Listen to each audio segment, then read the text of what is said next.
Hey guys, welcome to the latest episode of the Footy Pod. My name is Satyajit, and I'm joined here by Abhigyan, and we are here to preview on the Europa League final between Manchester United and Villarreal. Abhigyan, say hi. Hey guys, what's up? Right.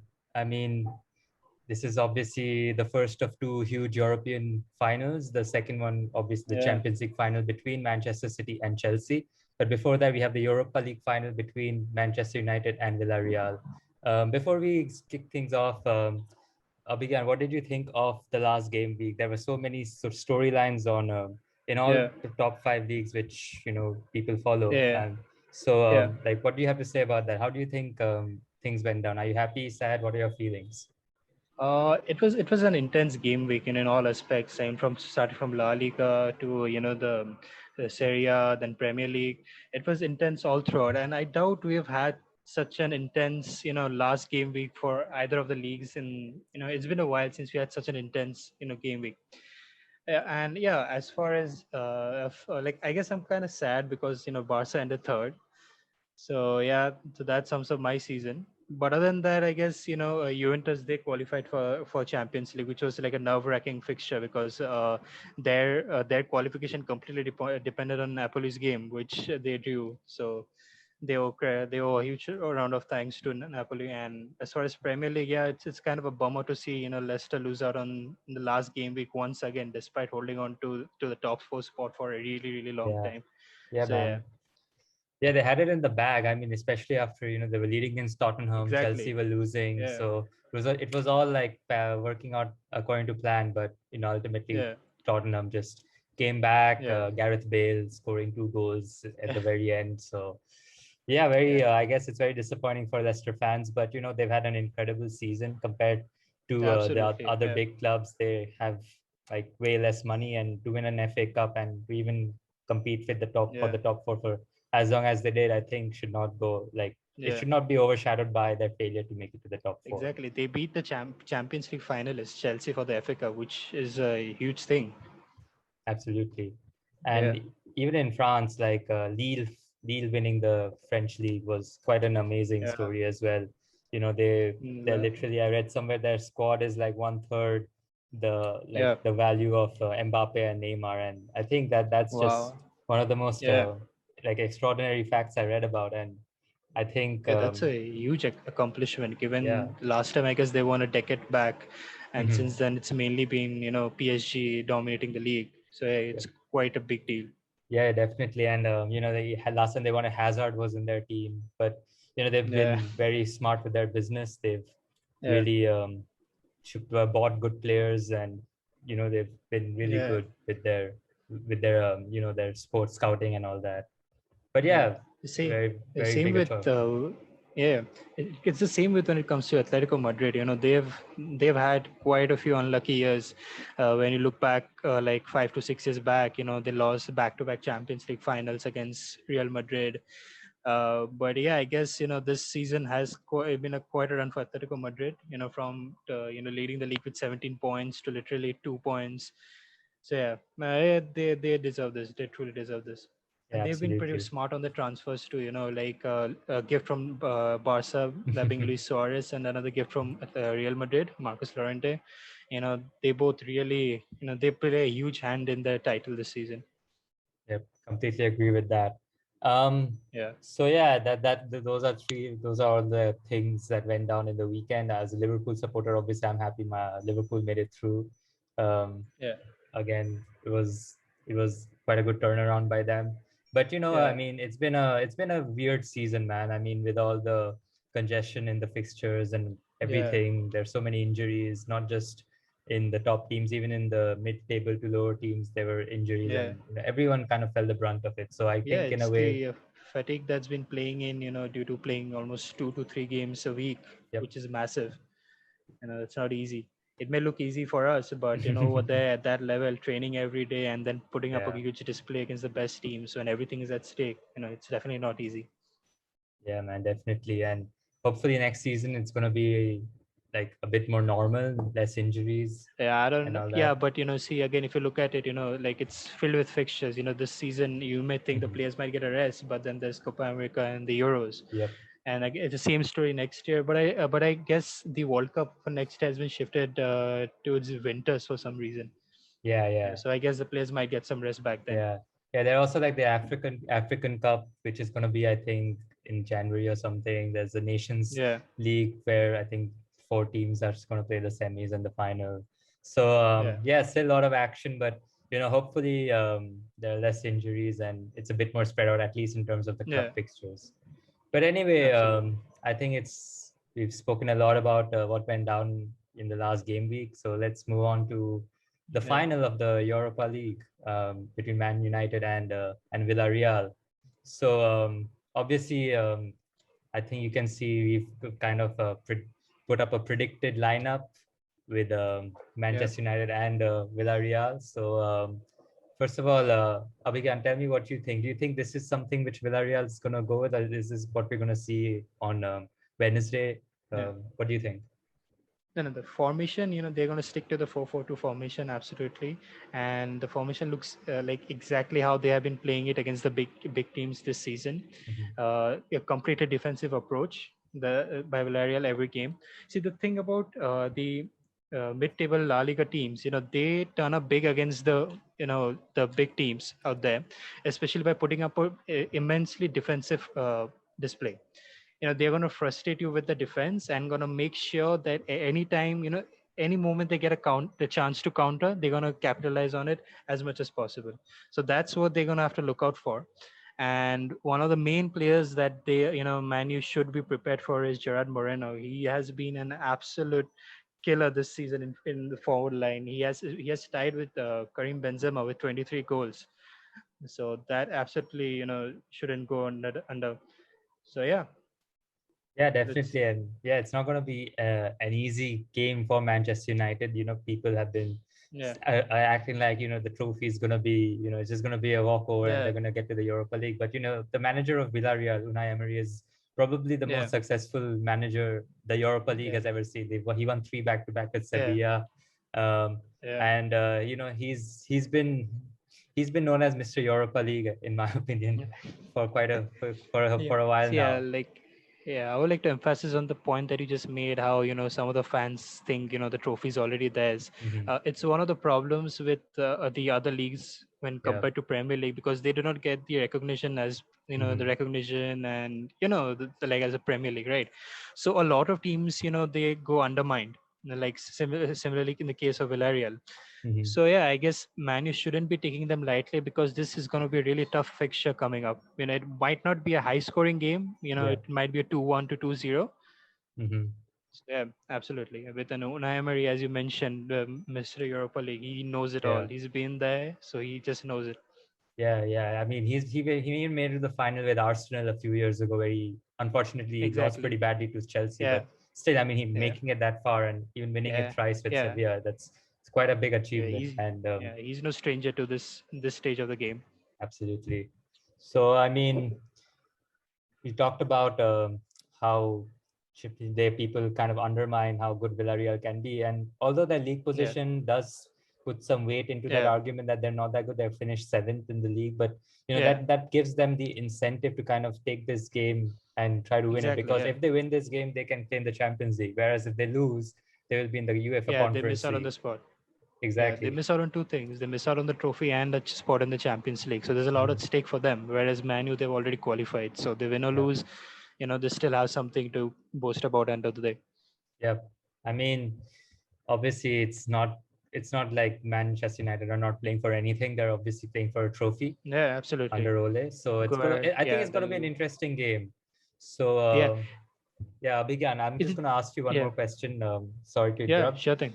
Yeah, I'm just gonna ask, how do you think Villarreal? How do you expect this game to pan out? Like, how do you expect Villarreal to approach this game? Well, see, Villarreal, given they have scored 60 goals in the league this season and conceded 44.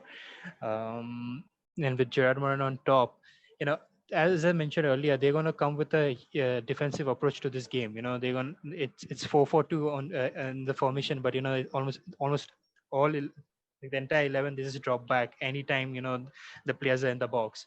Which, if you do watch the La Liga games, you can understand how frustrating it is when they do that, especially against the big teams, because they don't take them lightly. So yeah, a full defensive approach is what I expect. I don't see this game to be a really high scoring game. Number one, it may just pan out with like a 2-1 or 2-0 for either of the teams, unless Manchester United, they bring up the same display they did against Roma, I guess, right? Yeah, yeah. Yeah. So yeah, other than that, I don't see it being a huge scoring game. Yeah, definitely. And again, to your point, you mentioned Roma. I think Yeah. again against Roma, Roma are a bit unlucky in the sense in the first leg they were just like I think one of their players got injured and he was taken off. Yeah. I think they had some poor luck in that aspect and they conceded 6 goals in that game. Whereas in the second leg they Yeah. played much better and they actually won that game, 3-2. Yeah. And I think there's going to be a big miss for Manchester United in the form of Harry Maguire, who I don't know if he's going to Yeah. play the game tomorrow. He is. I think he got injured, and Uh, he's in doubt even for the Euro squad. So I think he's going to be a big miss because Man United have not been the same defensively without their 80 million defender. So I think that's also yeah. going to be a point of worry for them. Yeah. And like if you look into the fixtures of either of the teams, like the past five fixtures of the either of the teams, both teams have recorded 2 wins, 2 losses, and a draw. Hmm. So this game is going to be really unpredictable because you can't really say who's going to win either, because given how they are panned out in the last five fixtures, Yeah. so it's going to be an unpredictable one. Yep. Completely agree with that. So Yeah.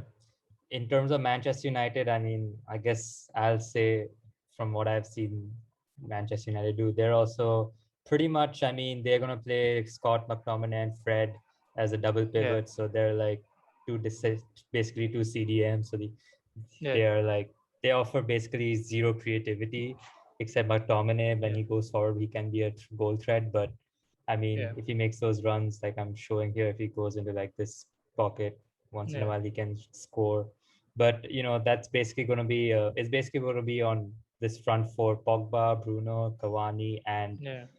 Rashford or Greenwood. I don't know. Yeah. I think they're going to go with Rashford because of Greenwood's a young guy and maybe he'll come off the Yeah. bench. But these four are basically Villarreal's threat. And I Yeah. know Villarreal's defense, like you mentioned, they conceded 44. I mean, Yeah. that's not too bad. I think Pau Torres and Albiol both are pretty good Yeah. defenders. But I had one question. Do you think Rulli will Yeah. start or will he go with Sergio Asenio? Because Rulli has played every single Europa League game. Yeah. Yeah, I guess it's going to be really, it's like he's been really effective in the game. He's quite like if you look back in the for like the fixtures that are placed by.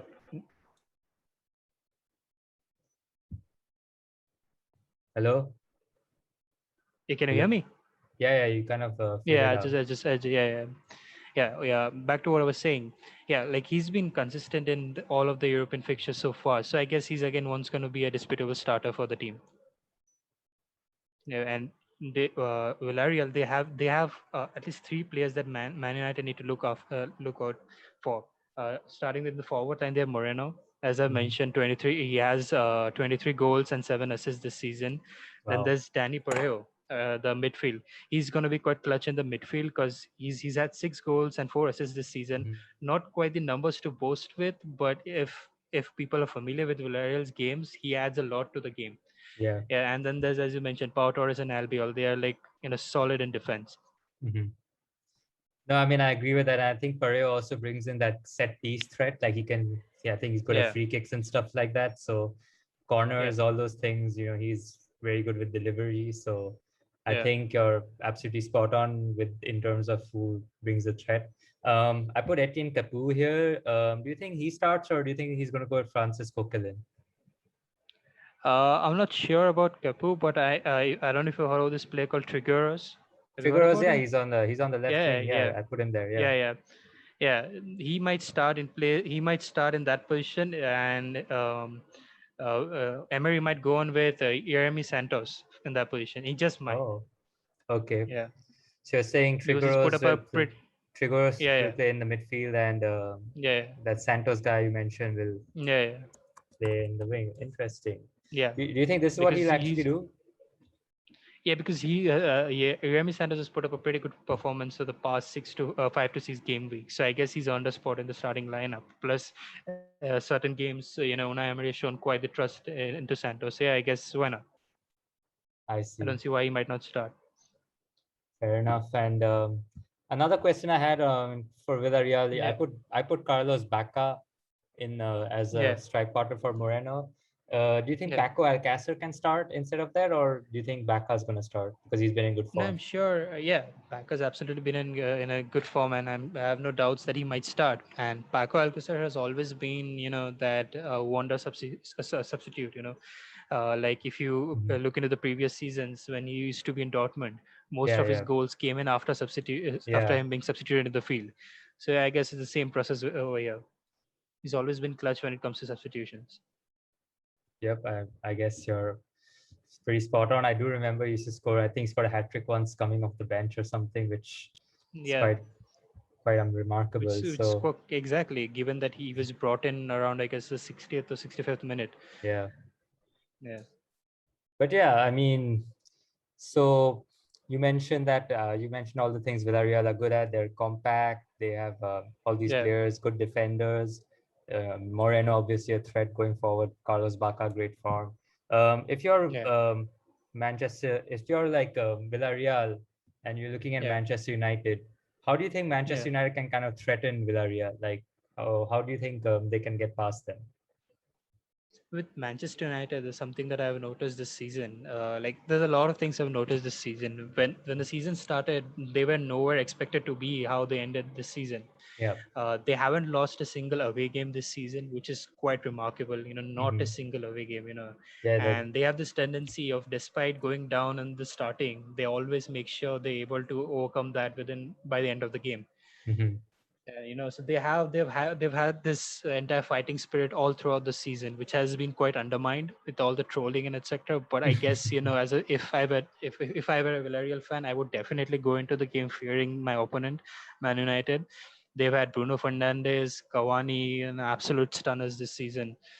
So yes, I would definitely be afraid to face that team. But again, if you know as a Villarreal fan, if I ever won, I would go in with the hopes of winning the game, definitely, to end Yeah. that trophy drought, for it's been too long.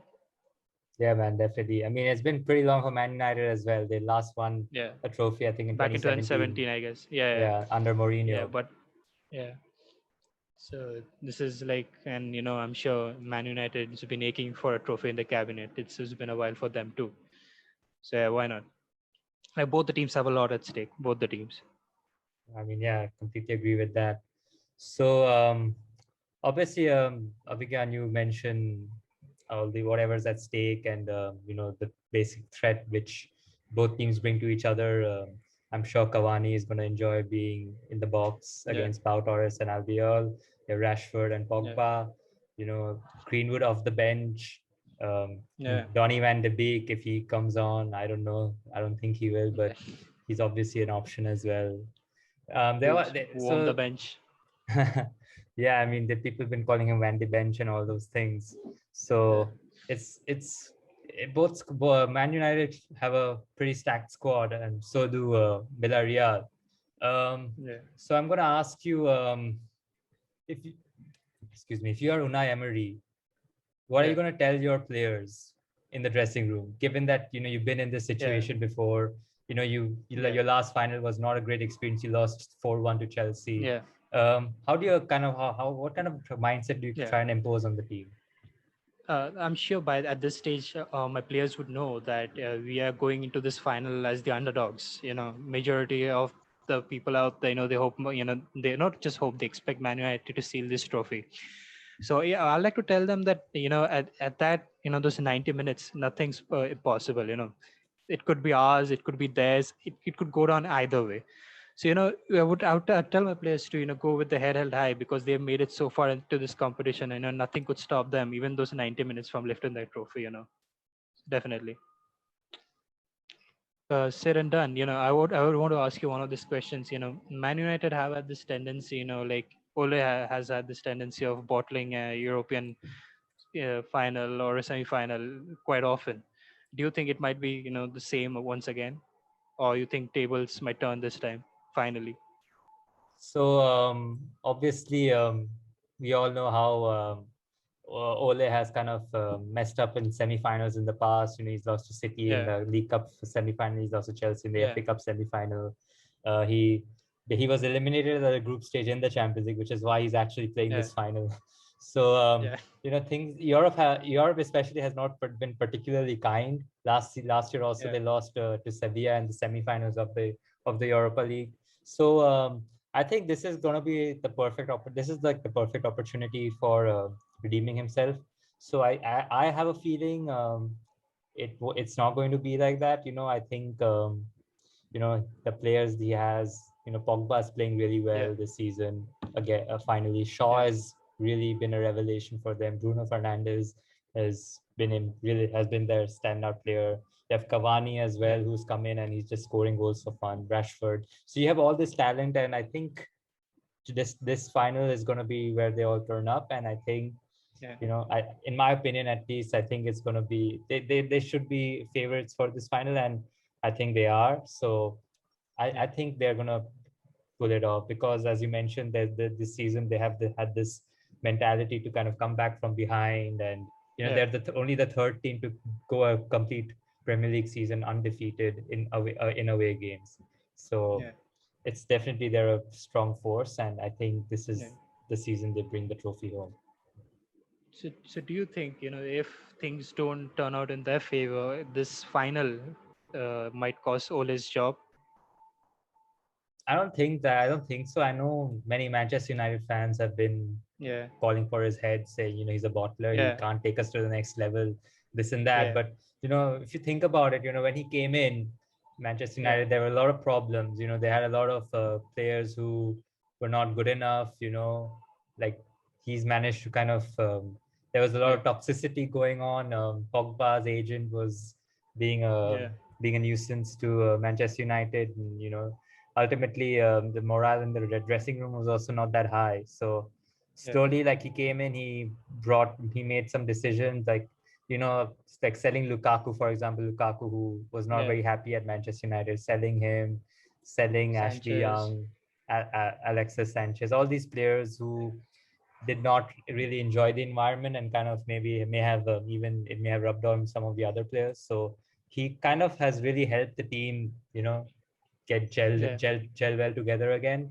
And he's brought in some good players, like he's brought in Bruno Fernandes, yeah, Cavani, Harry Maguire, although he overpaid for yeah, him maybe, but he's still a pretty good defender. And I yeah, think if he gets another center back who will be able to partner with him, I think Man United will be yeah, a good yeah, team next yeah. season.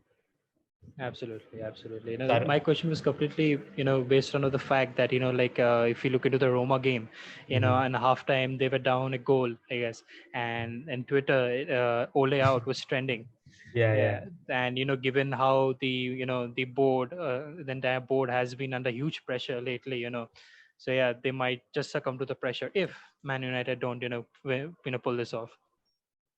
Yep, absolutely. And Yeah, even like even though I don't particularly like Manchester United, I still have to give yeah, credit to Ole because yeah, he has really come in and sorted yeah, things out, and they yeah, may be a bigger force next season as well. So credit to Ole, and yeah, I don't think he's gonna, yeah, even if he loses, I don't think he loses his yeah, job because he still came second in the Premier League yeah, as well.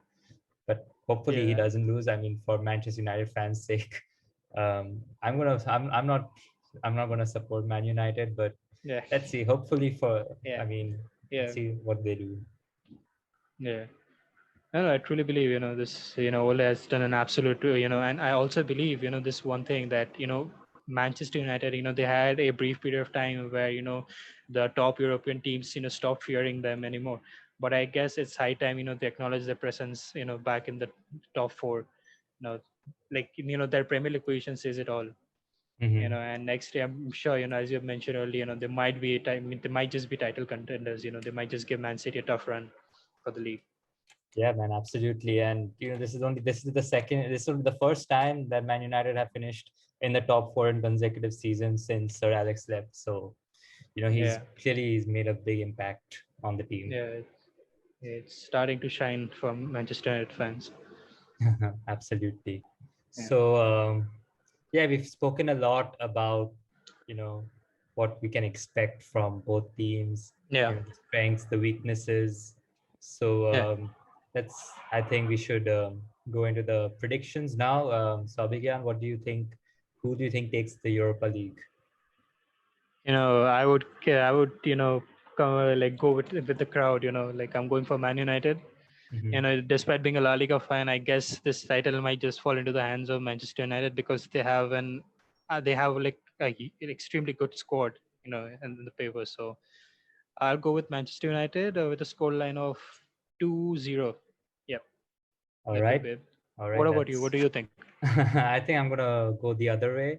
Yeah, People may call me, may say this because I'm doing this because I have some bias against yeah, Man United, but maybe partly yeah, it's true. But I'm just gonna say it's because Harry Maguire is gonna be a big miss for them in the back line. I think yeah, Eric Bailly or Axel Tuanzebe, depending on who plays. I think they are I think they won't be able to handle maybe Gerard Moreno and Bacca or yeah, whoever's like going to be attacking that area. So I think yeah, Villarreal will win this one. I think I'm going to go with a narrow win. I think it's going to be 2-1 yeah, after extra time. Um, I know it's oddly yeah, specific, but I yeah, think that's how it's going to go down. Obviously, yeah, Villarreal also, I think they're missing Chukwueze. I don't know how to say his name. yeah, He was a really exciting player to watch when I saw him play against Arsenal till he got injured. But yeah, yeah, even though he's going to be a big miss, I think Man United they have shown that they can leak goals at the back, and if they yeah. don't sort that out, I think it's going to be a tough. It's going to be tough for them. So I'm going to go 2-1 Villarreal. All right, it's gonna be interesting. Yeah, man, definitely. So yeah, I think this is a good place to end our episode. I think we went over Yeah, pretty much what to expect. We had the predicted lineups and all that in front of you. So hopefully you enjoyed this video.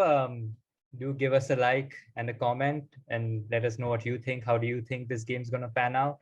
And yeah. yeah, looking forward to seeing you next time. So thank you for joining us. Say bye Thank you, again. guys. Yep. Bye, guys. See you next time. Yep. See you next time, guys.